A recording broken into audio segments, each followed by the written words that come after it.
L'Hydrangea annabelle, c'est une forme d'hortensia qui produit de très grosses boules blanches.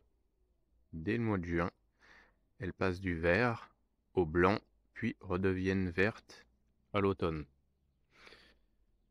Alors c'est un arbuste drageonnant que l'on peut tailler très court,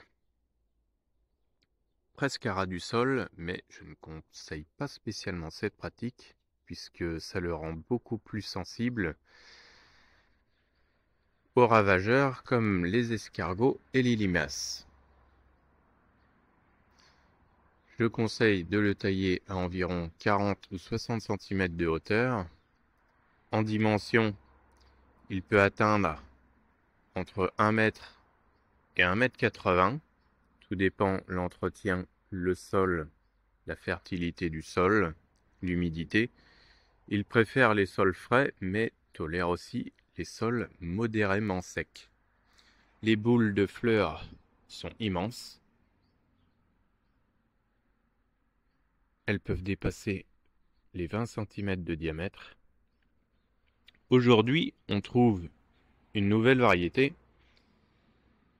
qui est un petit peu plus intéressante puisque elle est rose.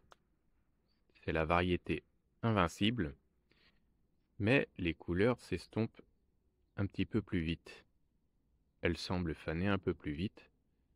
Alors, il y a une fleur qui est tout juste en bouton et l'autre bien épanouie. Et on voit que la fleur bien épanouie perd ses couleurs assez rapidement. Elle a tendance à brunir, verdir légèrement, elle se décolore assez vite. Par contre, elle est tout de même très jolie pendant environ un mois. Alors, ce sont les deux mêmes plantes, il n'y a que les couleurs qui changent. Par contre, c'est vrai que Invincible est rose, mais les fleurs semblent un petit peu plus petites en général.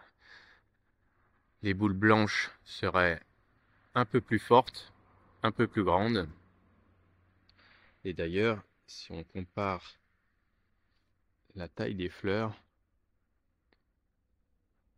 je pense qu'on peut voir la différence. Les fleurs roses sont un tout petit peu plus petites.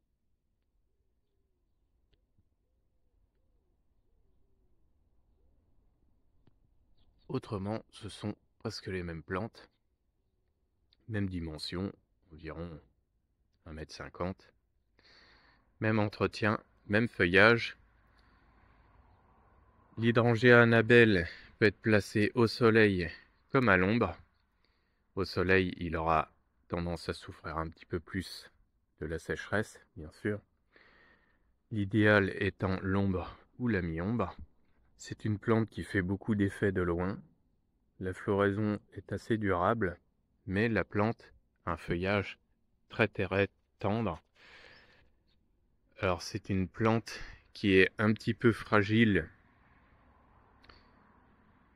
puisque une fois qu'elle a souffert, le feuillage est très abîmé.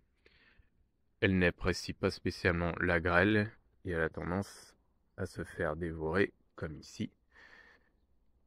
Il y a dû y avoir quelques limaces qui sont venues.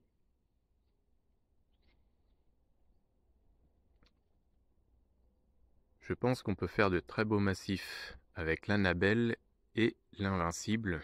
Les deux l'un à côté de l'autre, ça peut être superbe. Vous avez aimé cette vidéo? Pensez à mettre un pouce et des commentaires si vous êtes inspiré.